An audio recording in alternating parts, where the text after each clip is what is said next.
चलो भाई, non ideal solution दो टाइप के डिविएशन शो करते हैं, ध्यान से समझिएगा। एक है पॉजिटिव डिविएशन और सेकंड है नेगेटिव डिविएशन। बड़ा आसान सा कंसेप्ट है, अभी समझ में आ जाएगा। पॉजिटिव डिविएशन का क्या मीनिंग है, देखना। आपने पढ़ा Raoult's law, P A is equal to P not A X A, ये राउल्स लॉ है। या फिर P B is equal to P not B X B, ये राउल्स लॉ है बेसिकली। लेकिन आप एक बात देखिए, अगर मोल फ्रैक्शन को हम मल्टीप्लाई करते हैं किससे, vapour pressure of that component in pure state से, तो मुझे मिलेगा vapour pressure of A equal. लेकिन अगर सपोज करो कुछ ऐसा केस हो जाए, P A is greater than P not A X A, तो ये कितनी जबरदस्त बात हो जाएगी। आपको मिलना क्या चाहिए था, पी ए, लेकिन अब जो वैल्यू मिल रही है वो राउल्स लॉ से जो वैल्यू मिल रही थी उसके कंपैरेटिवली ज्यादा मिले, इसको हम पॉजिटिव डिविएशन बोलते हैं, ठीक है। या फिर ऐसा बोल सकते हैं डेल्टा एच मिक्स पॉजिटिव मिले आपको, या फिर डेल्टा वी मिक्स भी क्या मिले, पॉजिटिव मिले, तो उसको हम लोग क्या बोलेंगे, पॉजिटिव डिविएशन। अब इसको और एक्सप्लेन करेंगे, ठीक है। यहाँ क्या होगा, यहाँ नेगेटिव में क्या होगा, अगर पी ए की वैल्यू आप लोगों को लेस देन मिले P not A X A से, तो ये क्या हो गया, negative deviation. P B is less than P not B X B, ठीक बात है। और कैलकुलेट करने पर आपको डेल्टा एच मिक्स क्या मिले, नेगेटिव, या फिर डेल्टा वी मिक्स क्या मिले, नेगेटिव। तो ये सारे केसेस किसको इंडिकेट करते हैं, नेगेटिव डिविएशन को। लेकिन ऐसा होगा कब, हमारे लिए वो इंपॉर्टेंट क्वेश्चन है, ठीक है। ये कंडीशन है, नो डाउट। पी ए अगर ग्रेटर हो जाएगा तो पॉजिटिव, पी ए अगर लेस हो गया तो negative. Delta H mix positive आना चाहिए और फॉर पॉजिटिव डिविएशन, और delta H negative for negative deviation, and V mix आप देख लिया। अब देखिए इसमें ये कंडीशंस कब फुलफिल होंगी, तो अब समझिएगा जरा, एक एग्जांपल लेते हैं। सपोज मेरे पास ए और ए ये सॉल्यूट है, और मैंने यहां लिया है बी और बी सॉल्वेंट, ठीक है। इनको आपने डिसॉल्व कर दिया, डिसॉल्व किया तो मुझे क्या मिलेगा, ए बी मिलेगा। इनके बीच में कैसा फोर्स है, इंट्रामोलिकुलर फोर्स ऑफ अट्रैक्शन, ये फोर्स है। Similarly intramolecular force of attraction, intramolecular force of attraction. हुआ क्या है जरा गौर से देखना, यहाँ पर इनमें जो अट्रैक्शन फोर्स था कब, जब ये कंपोनेंट फॉर्म में थे, ये इसके कंपोनेंट है, ये सॉल्यूशन है, इसके कंपोनेंट्स हैं। कंपोनेंट फॉर्म में जो आप लोग देख रहे हैं ए और बी, उनमें इंट्रामोलिकुलर फोर्स ऑफ अट्रैक्शन क्या है, हाई, सॉल्यूशन के कंपैरेटिवली। यहाँ जो फोर्स अट्रैक्शन है वो कम है इनके कंपैरेटिवली, तो क्या हुआ, यहाँ पर बॉन्ड इजीली टूटेगा। बॉन्ड इजीली टूटेगा तो जो वेपर है, वेपर का अमाउंट बढ़ जाएगा। वेपर का अमाउंट बढ़ गया है, ध्यान से समझिएगा, बहुत इंपॉर्टेंट है। ये वेपर का अमाउंट बढ़ गया है ना।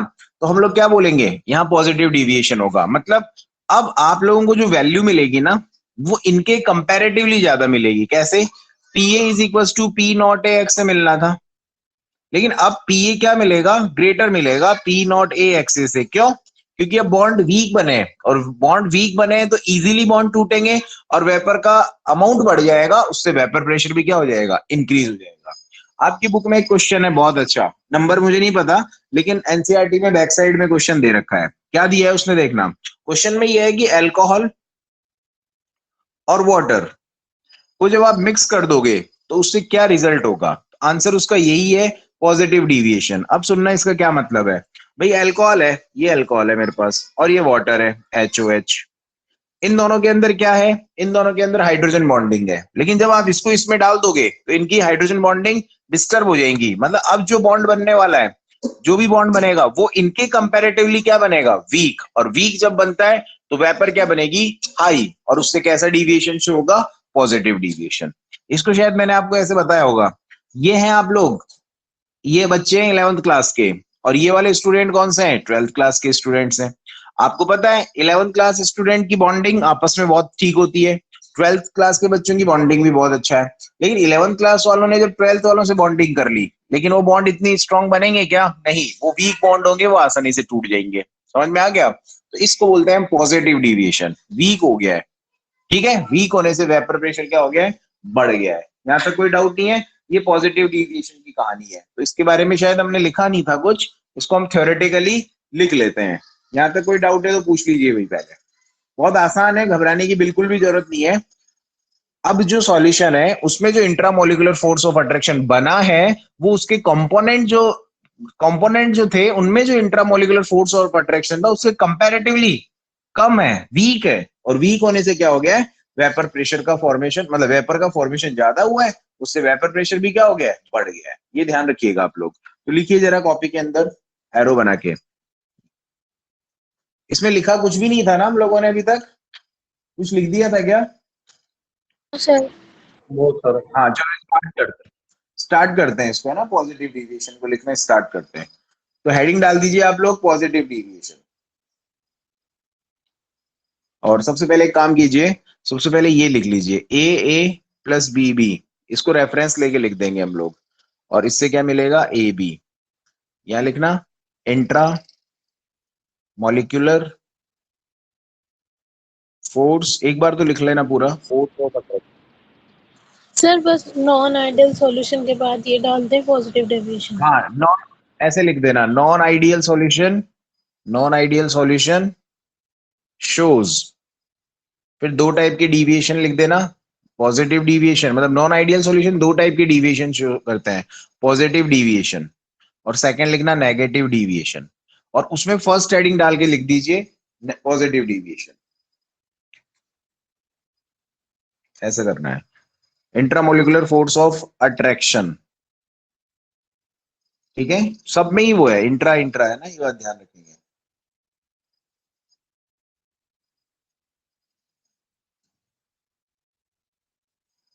इसको नोट कर लीजिए।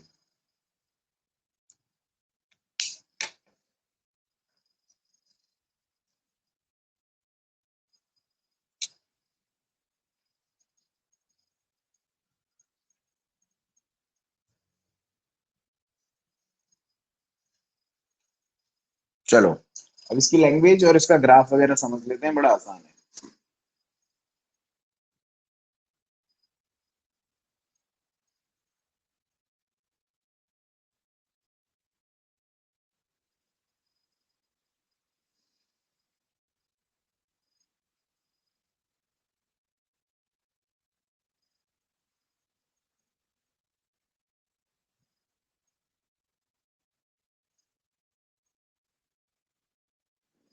हो गया, चलो लिखिए हुई जरा इसको कंटिन्यू, यहां से लिख लेते हैं।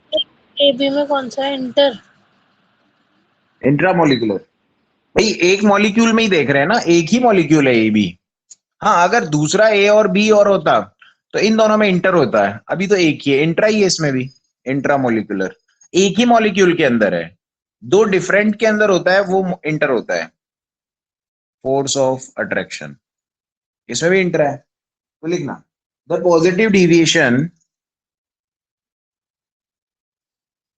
The positive deviation are exhibited, मिलेगा आपको, कहां मिलेगा, exhibited bye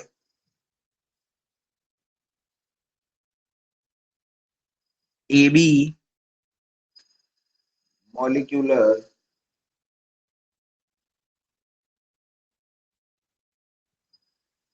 attraction force, attraction force are lower than the AA और BB इंट्रा मॉलिक्यूलर, पूरा लिख लेना आप, force of attraction, intramolecular force of attraction.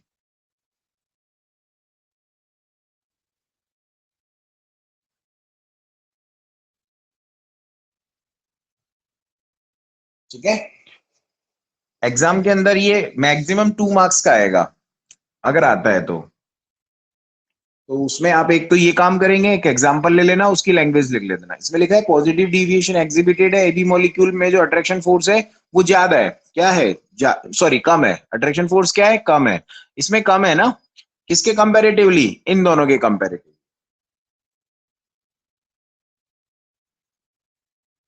ठीक है, इतना लिख दिया। फिर लिखना आप लोग P A is greater than P not A X A, PB is greater than P not B XB. Okay, ये इसी के नीचे लिख देना एरो बना के, फिर एरो बना के लिखना डेल्टा एच मिक्स, जब ऐसा होगा तो वो पॉजिटिव मिलेगा एच मिक्स, और फिर एरो बना के लिखना डेल्टा वी मिक्स नेगेटिव। ये फटाफट से नोट कर लीजिए। फिर लिखते हैं एग्जाम्पल। सबसे अच्छा एग्जाम्पल जो पूछा जाता है, एथेनॉल और एसीटोन। मैं जो एग्जाम्पल लिखा रहा हूं सिर्फ वही याद रखने हैं, ethanol and water.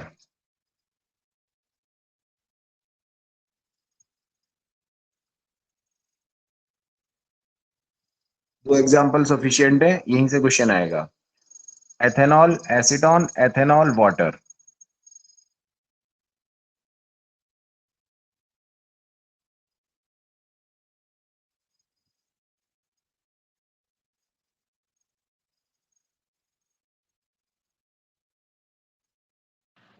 Sir delta we क्या है यहाँ पे? वी मिक्स वॉल्यूम, वॉल्यूम बढ़ गया है, मतलब पहले के कंपैरेटिवली।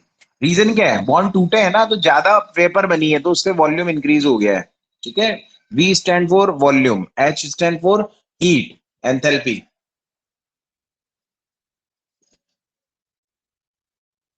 चलो भाई, नेक्स्ट। अब इसका वो बना लेते हैं ग्राफ।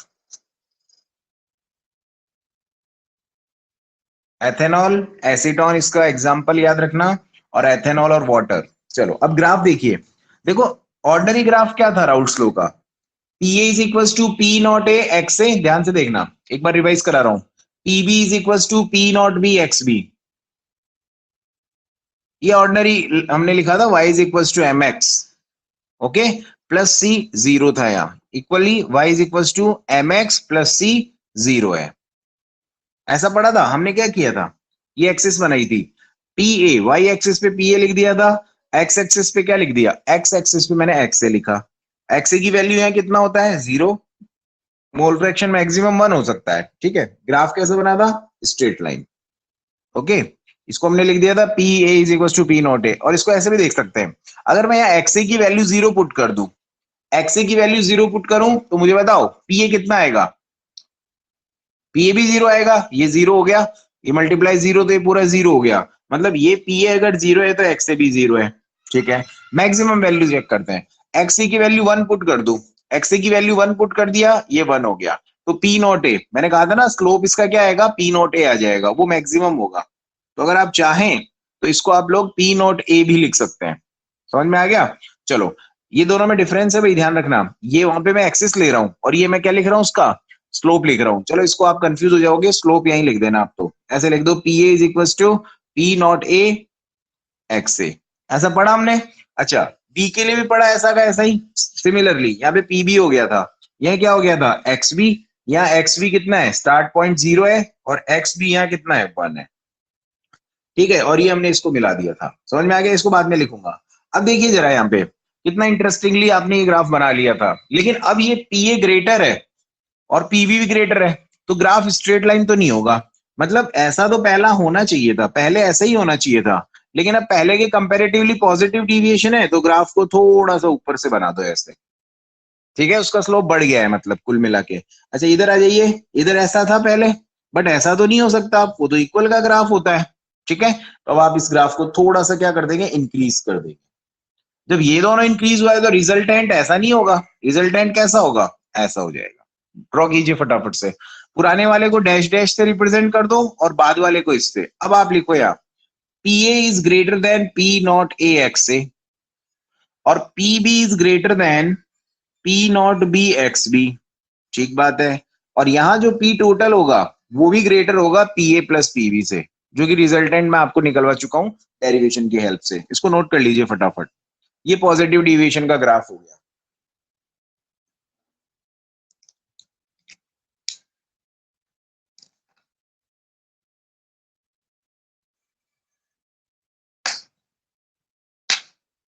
बहुत सिंपल है भाई, कोई प्रॉब्लम नहीं आनी चाहिए इसमें।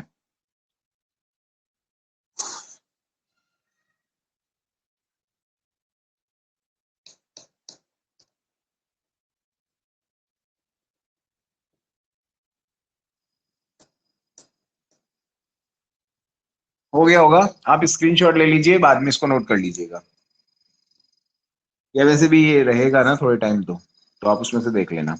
चलो भाई आगे चलते हैं। नेक्स्ट, नेगेटिव डिविएशन, जिसको पॉजिटिव समझ में आ गया उसका जस्ट रिवर्स नेगेटिव हो जाएगा। देखिए कैसे, मैं बताता हूँ, इसको हटा रहा हूं। ठीक है, अब देखिए नेगेटिव में क्या करना है, बड़ा आसान है। अरे भाई ए और ए था, बी और बी है, क्या बनेगा, ए बी। इनमें इंट्रामोलिकुलर फोर्स ऑफ अट्रैक्शन, इनके कंपोनेंट्स में, और सॉल्यूशन में इंट्रामोलिकुलर फोर्स ऑफ अट्रैक्शन। आप चाहते हैं कि वेपर कम से कम बने, तो ये अट्रैक्शन फोर्स क्या होगा, यहाँ ग्रेटर होगा, ज्यादा होगा, इनके कंपैरेटिवली ज्यादा होगा। ऐसा पता है कब होता है, मैं आपको एक एग्जाम में आया हुआ क्वेश्चन बताता हूँ। CCl4 प्लस एसीटोन, सबसे स्टार क्वेश्चन है ये इस चैप्टर का। CCl4 और एसीटोन, क्या हुआ ऐसा कि ये नेगेटिव डिविएशन शो करने लगे। इधर देखिएगा, ये क्लोरीन है, क्लोरीन नहीं सॉरी कार्बन है, और इससे क्या लगे हुए हैं, क्या लगे हुए हैं, क्लोरीन लगे हुए हैं 4। बहुत आसान रहेगा। और इधर क्या बनाना है, एसीटोन। एसीटोन आपको पता है CO CH3 CH3, ये CO बना दिया, और ये CH3 CH3। ये ए है, ये बी है, ऐसा समझ लो, इसको ए मान लूंगा, इसको पूरे को बी मान लूंगा। हुआ कुछ इतना जबरदस्त इंटरेक्शन कि दोनों में हाइड्रोजन बॉन्ड फॉर्म हो गया।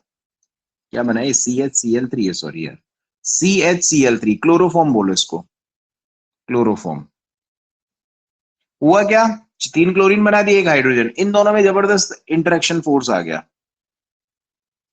इसको क्या बोला आपने, H बॉन्ड। अब बताओ मुझे, पहले बहुत अच्छे से ये दोनों टूट रहे थे आपस में, क्योंकि कोई बॉन्ड फॉर्मेशन नहीं था। जैसे ही आपने इन दोनों को मिक्स कर दिया, इन दोनों ने तो बॉन्डिंग कर ली, इन दोनों के बीच में तो हाइड्रोजन बॉन्ड बन गया। और हाइड्रोजन बॉन्ड कैसा बॉन्ड होता है, स्ट्रॉन्ग बॉन्ड होता है। अब जरा आप बताओ, इनको आप ब्रेक करोगे तो ये ब्रेक नहीं होंगे, मतलब इनकी वेपर पहले के कंपैरेटिवली क्या बनने लगी, कम बनने लगी। स्ट्रॉन्ग बन गया ये फोर्स, स्ट्रॉन्ग फोर्स होता है तो वेपर कम बनती है, मतलब कैसा डिविएशन शो होगा, अब नेगेटिव डिविएशन शो होगा। ठीक है, ये नोट कीजिए एग्जांपल, फिर इसकी लैंग्वेज लिखते हैं। और मैं चाहता हूं लैंग्वेज आप खुद ही लिख लें, सेम आएगा सेम। वहां पर हमने लिखा था आर लोअर देन, यहां लिख देंगे आर ग्रेटर देन। अभी बताऊंगा क्या लिखना है, आप पहले इसको नोट कीजिए। और ये एग्जाम्पल तो स्टार बना लेना, वर्ल्ड फेमस एग्जाम्पल है ये, क्लोरोफॉर्म और एसीटोन का। वहां एसीटोन आया था बट एथेनॉल के साथ आया था, वहां पहले से हाइड्रोजन बॉन्डिंग थी उनमें, इनमें बाद में बनती है।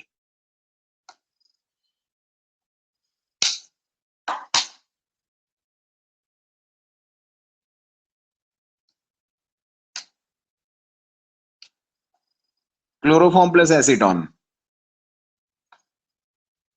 ए बी बन गया। इंट्रामोलिकुलर वो सब वो ही लिखोगे आप लोग, इंट्रामोलिकुलर फोर्स ऑफ अट्रैक्शन। ठीक है, चलो इतना हो गया ना। अब देखिए इसकी लैंग्वेज कैसे लिखनी है आप लोगों को, वो मैटर करेगा। और मैं आपको एक बार लिखा चुका हूँ लैंग्वेज, उसमें अब प्रॉब्लम आएगी ही नहीं आपको। बस मैं उसको बोल रहा हूँ, आप है ना उसके लिए उतना स्पेस छोड़ देना और बाद में लिख लेना। देखो अभी जो पहले लैंग्वेज लिखी थी उसमें आपने ऐसा लिखा था, ऐसा लिखा था the positive deviation are exhibited by AB molecular interaction force are lower लिखा था ना, उसको ग्रेटर कर देना बस, देन द AA और BB मॉलिक्यूल।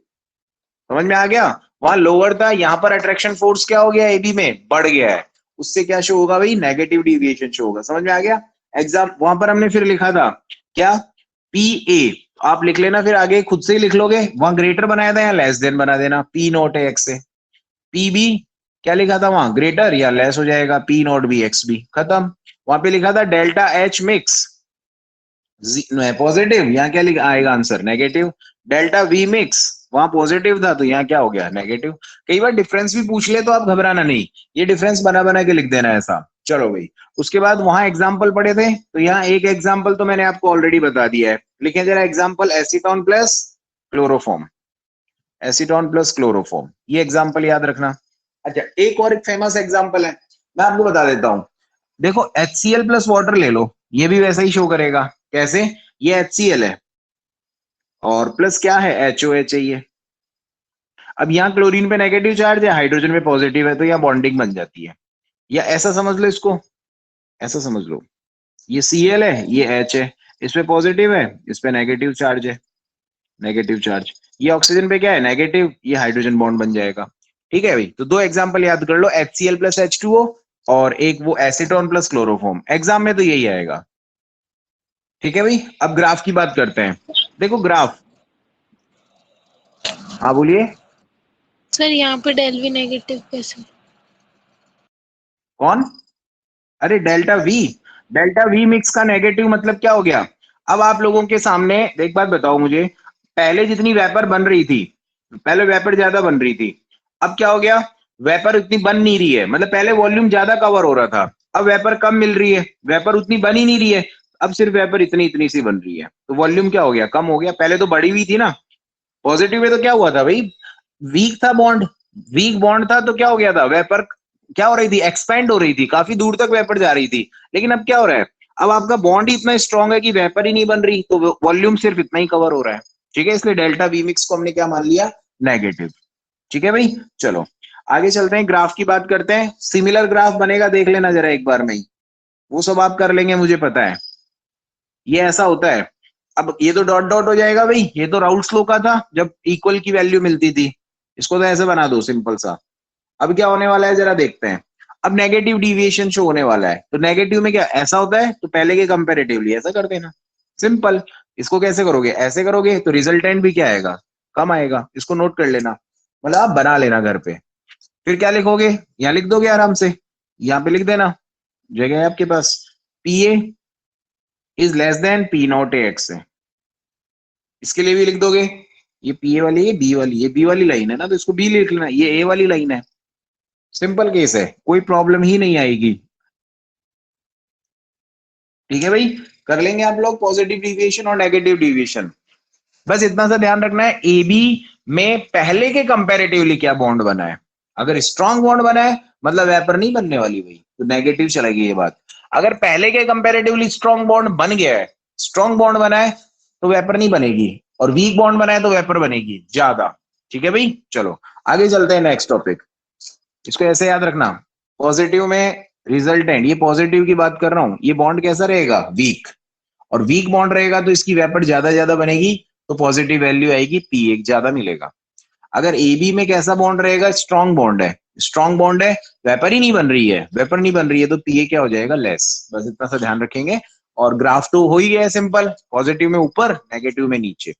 अच्छा, यहां तक कोई डाउट नहीं है भाई। अब मुझे एक बात बताइए, यहां पर हम लोग आरएलवीपी कहां तक पढ़ चुके हैं? मुझे एग्जैक्ट नहीं पता कहां तक पढ़ा है मैंने। लास्ट मेरे को एक वो बता दो, कुछ डायग्राम बनाया था या क्या किया था कुछ? सर हमने elevation and boiling point start करवा दिया था। अच्छा, आरएलवीपी कंप्लीट हो गया, वेरी गुड। चलो भाई, अगला हेडिंग लिखना एलिवेशन इन बॉइलिंग पॉइंट, और उसमें वेरी इंपॉर्टेंट बात स्टार्ट करते हैं, elevation of boiling point.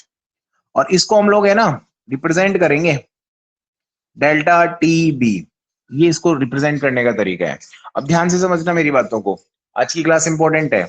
Elevation समझ में आ जाएगा तो डिप्रेशन 1 मिनट में समझ में आ जाएगा, और उसके बाद है ऑस्मोटिक प्रेशर। चलो अब समझिए जरा, एलिवेशन इन बॉइलिंग पॉइंट, ये तो बाद की बात है। एलिवेशन क्या होता है, पहले तो हम ये समझे बॉइलिंग पॉइंट क्या होता है। ठीक है, तो फर्स्ट हेडिंग हमारी है, बाद में लिखेंगे भी नहीं लिखेगा कोई बच्चा, बॉइलिंग पॉइंट। देखो बचपन में हम क्या पढ़ते थे कि ये पानी लिया हमने, वाटर ले लिया, इसको गर्म कर रहे हैं, टेम्परेचर दे रहे हैं, एक टेम्परेचर पे क्या बनेगी? वेपर। और वेपर बन गया, जिस पॉइंट पर ये वेपर बन रही है उस पॉइंट को हम लोग क्या बोलते थे? Boiling point. ये क्या था? लिक्विड। लिक्विड को टेम्परेचर, पानी को गर्म करते जाओ, गर्म करते जाओ, 100 डिग्री पे जैसे ही गर्म होगा वो किस में कन्वर्ट हो जाता है? वेपर में। वेपर में कन्वर्ट हो गया, इसका मतलब वो क्या बन गया? वो बन गई वेपर। इसीलिए उसका वो जो पॉइंट है, जो टेम्परेचर है, उसको हमने क्या बोल दिया? उसका बॉइलिंग पॉइंट। ठीक है, बचपन के हिसाब से बहुत सही बात है, लेकिन अब ऐसा नहीं करेंगे, अब इसकी डेफिनेशन चेंज होने वाली है, जरा गौर से समझना। अगर डेफिनेशन समझ में आएगी तो ग्राफ 1 मिनट में समझ में आ जाएगा, और ग्राफ में क्वेश्चन जरूर पूछा जाता है कंपटीशन लेवल पे। देखना, ये आपके पास में एक कंटेनर है, और इस कंटेनर में क्या है? लिक्विड है, और क्या है? ठीक है, इस लिक्विड को आप हीट करोगे, और लिक्विड को आप क्या कर रहे हो? टेम्परेचर प्रोवाइड करवा रहे हो, गर्म गर्म कर रहे हो। ठीक है भाई, अब क्या हुआ जरा गौर से समझना। इसको क्लोज करेंगे, क्योंकि वेपर प्रेशर की बात चल रही है तो क्लोज करना ही पड़ेगा। अब देखो, इससे क्या बनेगी? वेपर प्रेशर, वेपर बनेगी, और वेपर क्या एक्सर्ट करेगी? Vapour pressure. इतना समझ में आ गया? आसान है। और यहाँ एनवायरमेंट में क्या है? प्रेशर, जिसको आप लोग बोलते हैं एटमॉस्फेरिक प्रेशर, एटीएम। एनवायरमेंट में, एनवायरमेंट का कुछ ना कुछ प्रेशर होता है अपना, एटीएम होता है, 1 एटीएम होता है स्टैंडर्ड प्रेशर, 1 एटमॉस्फेरिक प्रेशर है वहां एनवायरमेंट में। अंदर भी प्रेशर है, कौन सा? Vapour pressure. बाहर एटमॉस्फेयर का प्रेशर, अंदर वेपर का प्रेशर। जब ये दोनों प्रेशर इक्वल हो जाएंगे, जिस पॉइंट पे, जिस टेम्परेचर पे ये दोनों इक्वल हो गए, उसी को बोला जाता है बॉइलिंग पॉइंट। तो यहाँ पे मैं एक छोटा सा लाइन लिखूंगा, उससे हम डेफिनेशन बना लेंगे। Vapour pressure of liquid when become equal to the atmospheric pressure, इसी को क्या बोला जाता है? Boiling point. दोबारा सुनिए, कंटेनर लिया हमने, कंटेनर के अंदर वाटर है, वाटर को टेम्परेचर दे रहे हैं, टेम्परेचर देंगे तो वाटर की वेपर बनेगी, और वेपर बन गई तो क्या होगा? प्रेशर एक्सर्ट करेगी, मतलब अंदर वेपर प्रेशर बन चुका है। वो वेपर प्रेशर एटमॉस्फेरिक प्रेशर के इक्वल हो जाना चाहिए बस, उसी को हम लोग क्या बोल देते हैं? Boiling point. ठीक बात है, समझ में आ गया? तो इसकी एक लैंग्वेज लिख लो छोटी सी, लिखना वेपर प्रेशर, ये boiling point, it is the temperature at which, it is the temperature at which the vapor pressure of liquid when become equal to the atmospheric pressure.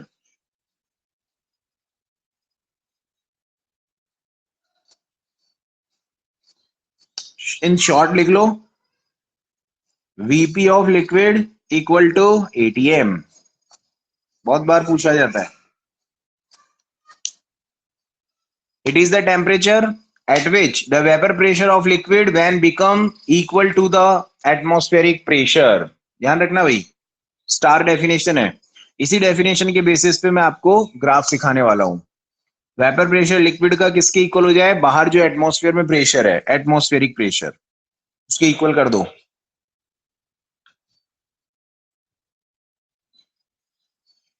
हो गया? It is the temperature at which the vapour pressure of liquid when become equal to the atmospheric pressure. इतना लिखने के बाद रुक जाना है।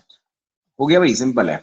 अब देखना, मेरे को एक लाइन याद है, मुझे एक लाइन सिर्फ इतना याद है, VP of liquid, vapour pressure of liquid when become equal to the atmospheric pressure. ठीक है, अब मैं ग्राफ बना रहा हूं, और ग्राफ ध्यान रखना कंपटीशन में बहुत बार पूछा गया है। ये एरो बना दिए, यहाँ है टेम्परेचर और यहाँ है वेपर प्रेशर। ओके, अच्छा, मैं क्या करना चाहता हूं? मैं एटमॉस्फेरिक प्रेशर के इक्वल करना चाहता हूं वेपर प्रेशर लिक्विड को। तो मैं एक इमेजिनरी लाइन बना रहा हूं कि ये वेपर प्रेशर यहां पर कहीं एटीएम के इक्वल हो गया। ये एटीएम है, समझ में आ गया? दोबारा सुनना, वेपर प्रेशर किसके इक्वल कर दूंगा मैं? एटीएम के। अब देखना गौर से जरा, ये इमेजिनरी लाइन बना दी मैंने, इसको मान लिया ऐसा। अब देखना क्या हो रहा है। आपके पास में क्या है? आपके पास में एक कंटेनर है, उसमें सॉल्वेंट है, पानी है, सॉल्वेंट है। बताओ, सॉल्वेंट का रूम टेम्परेचर सपोज करो भी 25 डिग्री ले रहे हैं हम, तो ग्राफ यहां से स्टार्ट तो नहीं हो सकता। ग्राफ यहां से स्टार्ट होगा 25 डिग्री से, क्योंकि रूम का कुछ टेम्परेचर है। अच्छा, रूम टेम्परेचर में कुछ ना कुछ उसका वेपर प्रेशर होगा कि नहीं होगा? होगा। वेपर प्रेशर जीरो नहीं लेना है, फिर कह रहा हूं। अब आप मेरे को एक बात बताओ, सपोज करो हमारे रूम में पानी गिर गया। आज क्या हुआ? बॉटल गिर गई, पानी गिर गया।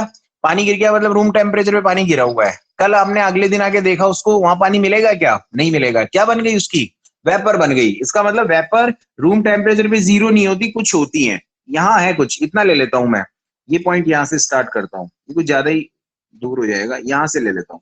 मतलब रूम टेम्परेचर पर इतनी वेपर प्रेशर बनी हुई है। यहां तक समझ गए? मतलब ग्राफ यहां से स्टार्ट होगा, ध्यान रखना भाई, जीरो से मत स्टार्ट कर देना, अनर्थ हो जाएगा। जीरो से स्टार्ट करने का मतलब तो क्या हो गया? बर्फ जमी हुई है 0 डिग्री पे, टेम्परेचर 0 डिग्री है क्या आपके रूम का? नहीं, और वेपर प्रेशर भी जीरो है। ठीक है, तो ये गलत बात है। ग्राफ को यहां से स्टार्ट करो, क्योंकि कुछ टेम्परेचर पर कुछ वेपर प्रेशर होगा, उसको आपको किसको इक्वल कर देना है? एटीएम के इक्वल। मैं उस वेपर प्रेशर को बढ़ाता बढ़ाता बढ़ाता किसके इक्वल कर दूं? एटीएम। उसी पॉइंट को, उसी टेम्परेचर को मैं क्या बोलता हूं? उसी टेम्परेचर को मैं बोलता हूं बॉइलिंग पॉइंट। दोबारा सुनो, ग्राफ यहां से स्टार्ट क्यों हुआ, उसका रीजन समझ में आ गया कि सर रूम टेम्परेचर 25 है, तो हम थोड़ा सा आगे चल के 25 कंसिडर कर लेते हैं, और इस पॉइंट को हमने 25 बोल दिया। इधर से कुछ ना कुछ उसका वेपर प्रेशर होगा यहाँ पे, ये जीरो तो नहीं हो सकता, कुछ है यहाँ पर, तो यहाँ पर आ गए। इधर से यहाँ आया, इधर से यहाँ आया, तो यहाँ मिल गया। मैं किसकी बात चल रही है? सॉल्वेंट की, तो यहाँ मैं लिख देता हूँ सॉल्वेंट। और उस सॉल्वेंट का वेपर प्रेशर है, उसको मैं बढ़ाता बढ़ाता कहां तक ले गया? एटमॉस्फेरिक प्रेशर तक। समझ में आ गया? अब इस जहां ये इक्वल हुआ, जहां वीपी ऑफ लिक्विड एटीएम के इक्वल हो गया, उस पॉइंट पर मैंने टेम्परेचर देखा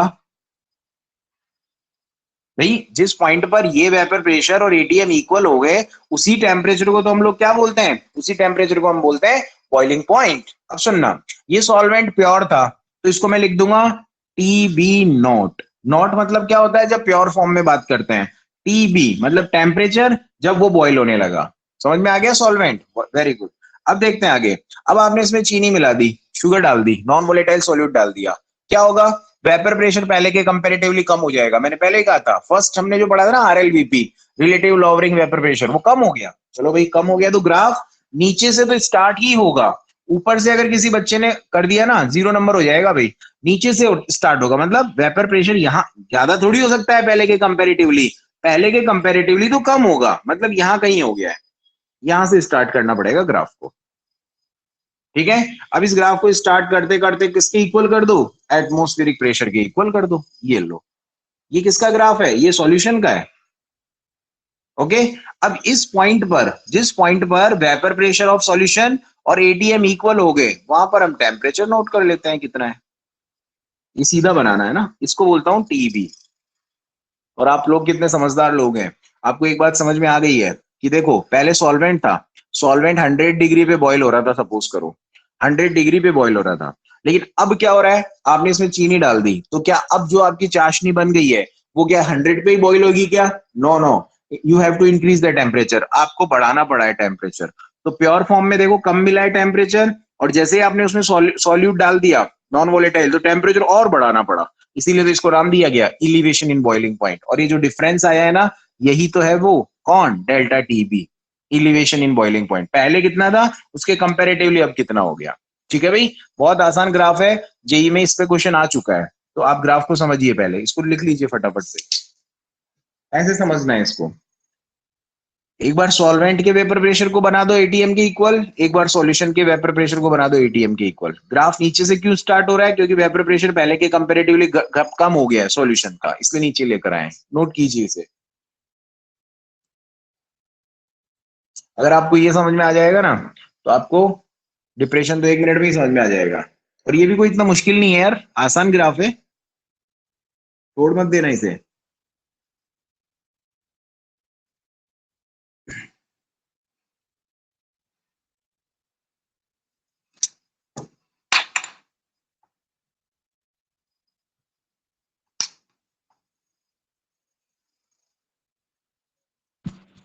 सर ये सेम टेम्परेचर से स्टार्ट हुए हैं क्या दोनों, सॉल्वेंट और हाँ, सॉल्यूशन? कमरे का तापमान लिया है हमने 25 डिग्री। अभी मेरे पास में केवल पानी पानी था, तो 25 डिग्री पे पानी है, और उसमें चीनी भी डाली है, तो 25 डिग्री पे ही डाली है मैंने, उसी वक्त काम कर रहा हूं मैं ना, दैट टाइम एक्सपेरिमेंट स्टार्ट हुआ है। ये तो शुरुआत तो सेम है, लेकिन आगे गड़बड़ होती जा रही है, बढ़ जाएगा आगे, आपको पता है ये बात, क्योंकि उसमें चीनी भी आ गई है। अब उसी टेम्परेचर पे बॉयल तो नहीं होंगे, एटलीस्ट बॉयल नहीं होने का मतलब वेपर प्रेशर एटीएम के इक्वल नहीं होगा। डेफिनेशन याद रखना, VP of liquid when become equal to the atmospheric pressure.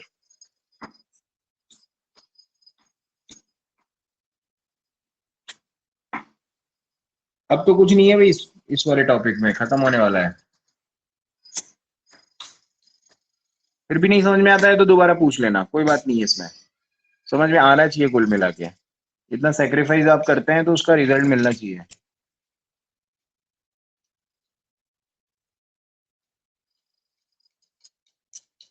NCERT के एक एक क्वेश्चन को सॉल्व करेंगे हम ये चैप्टर खत्म होने के बाद। 40 क्वेश्चन है, चाहे 2 दिन लग जाए 3 दिन लग जाए, क्वेश्चन पूरे सॉल्व करवाऊंगा मैं आपको। चलो भाई नेक्स्ट देखते हैं, 1 2 से स्टार्ट करेंगे ना। अब देखिए जरा कितना आसान हो गया है, आप क्या लिख सकते हो, डेल्टा टीबी, बड़े में से कम को माइनस कर दो, ये ज्यादा है, TB minus T naught B, खत्म। इसको नोट कर लीजिए, आपका रिजल्ट है, दिखाई दे रहा है। डेल्टा टीबी भाई डिफरेंस है ना, डिफरेंस कहां से कैसे निकलता है, लास्ट में से इनिशियल को माइनस कर दो, वो चेंज आ जाएगा।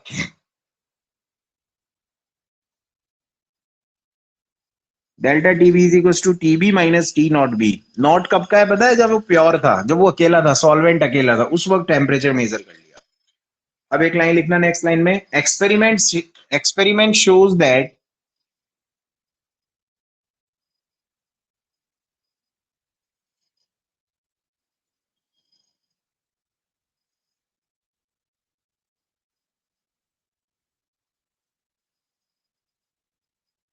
हो गया। चलो लिखना जरा, एक्सपेरिमेंट, इसका अलग ही डेरिवेशन होता है बट हमारे सिलेबस में नहीं है इसलिए मैं नहीं करवा रहा हूं। एक्सपेरिमेंट शोज दैट, क्वेश्चन भी नहीं आएगा, कंपटीशन में भी नहीं आएगा इसलिए अवॉइड कर रहे हैं। Experiment shows that elevation in boiling point is directly proportional to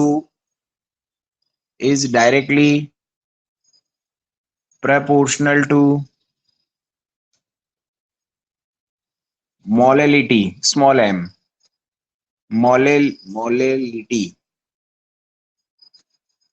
तो कुछ और ही बन गया, molality, directly proportional to molality of solution. जितनी ज्यादा मोलैलिटी होगा उतना ज्यादा ये डिफरेंस आएगा। ये हम एक्सपेरिमेंट से शो करके आ गए। लिखो, delta T B is directly proportional to M.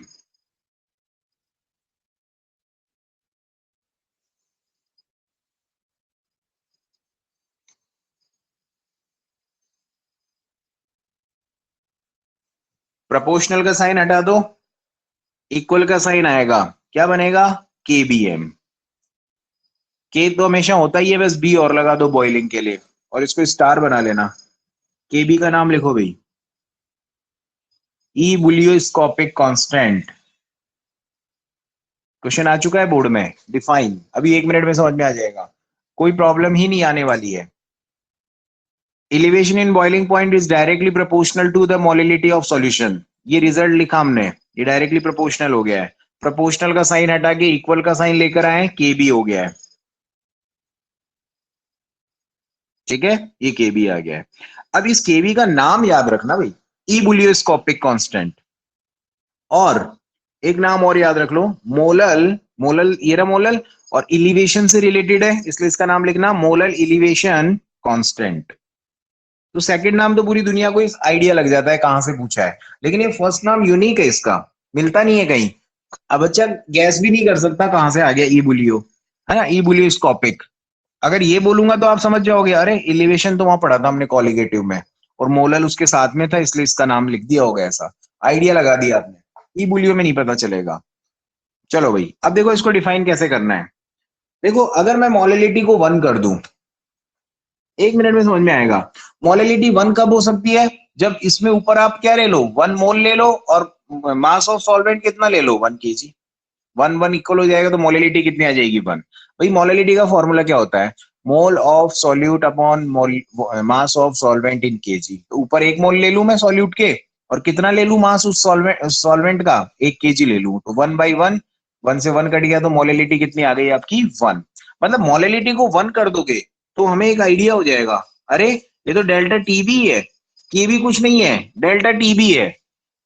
Delta TB ही तो के बी है। जब मोलैलिटी को कितना कर दिया, इस फॉर्मूले में मोलैलिटी को 1 कर दीजिए आप, तो पता चला कि के बी ही डेल्टा टीबी है। मतलब जो एलिवेशन आया है ना आप लोगों का डिफरेंस, वो ही के बी है, लेकिन उसकी एक कंडीशन है, मोलैलिटी कितनी होनी चाहिए, 1 होनी चाहिए। तो लिखें कॉपी के अंदर, लिखें जरा कॉपी में, क्वेश्चन की फॉर्म में लिख लो, डिफाइन ई बुलियोस्कोपिक कांस्टेंट, ई बुलियोस्कोपिक कांस्टेंट। एग्जाम में जब आएगा आप यहां से स्टार्ट करना जहां से मैं लिखवा रहा हूं।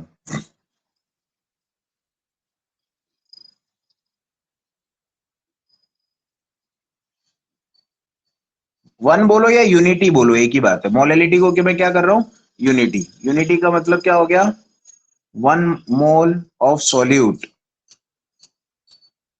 Are present in 1 kg solvent. Okay, तो ये 1 से 1 कट जाएगा तो 1 मोल आ जाएगा। अब इसकी डेफिनेशन क्या हो जाएगी देखना, अब आप लिखोगे delta TB is equal to K B. ये कब पॉसिबल है, जब ये पॉसिबल, ये कंडीशन फुलफिल हो रही है। ये कंडीशन नहीं होगी तो इक्वल नहीं होंगे। तो लिखना, इसको ऐसे लिखना, it is defined as the, इतना तो लिख ही सकते हो, फिर लिख देना क्या, elevation in boiling point, it is, ऐसा लिख लो, नॉर्मल लिख लो, चलो, it is elevation in boiling point when molality of solution is unity। इसको ब्रैकेट में लिखना, यूनिटी का क्या मतलब है, 1 mole of solute are present in 1 kg solvent। इसका मतलब यही है वो, it is elevation in boiling point, यह क्या है, एलिवेशन इन बॉइलिंग पॉइंट है, जब मोलिलिटी कितनी हो गई, 1 हो गई है।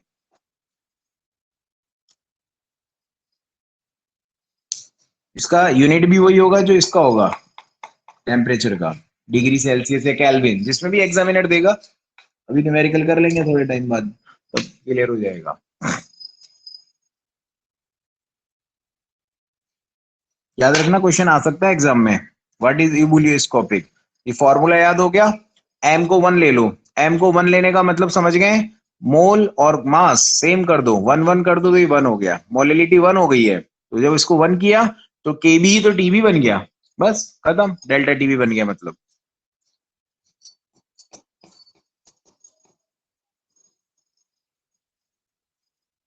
डेल्टा टीबी ही kb है।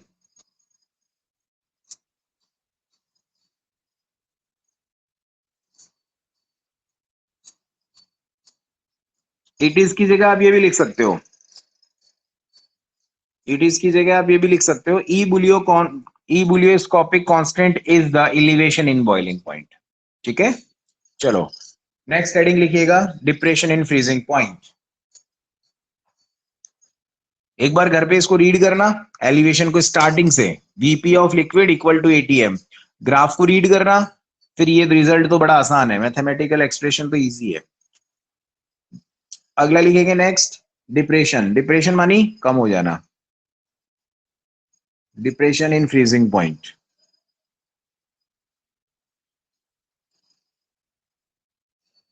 फ्रीजिंग पॉइंट कम हो जाएगा, पानी 0 पे फ्रीज हो रहा था, अब चीनी डालने पे 0 पे नहीं होगा, वो -1 -2 पे होगा। तो देखो इसमें क्या करना है, इसमें आपको वही जैसे वहां बॉइलिंग पॉइंट की डेफिनेशन पढ़ी है, या किसकी पढ़ेंगे, फ्रीजिंग पॉइंट, तो लिखना heading freezing point.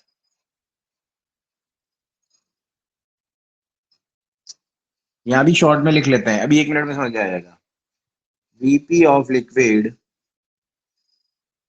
Equal to VP of solid, क्योंकि आप पानी से बर्फ बना रहे हैं, बर्फ मानी सॉलिड बन रही है, VP of liquid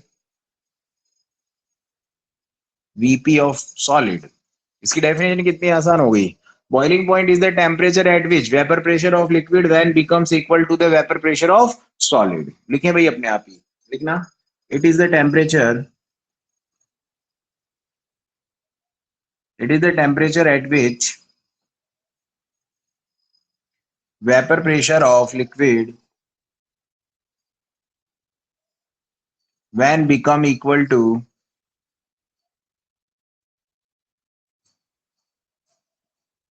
vapor pressure of solid।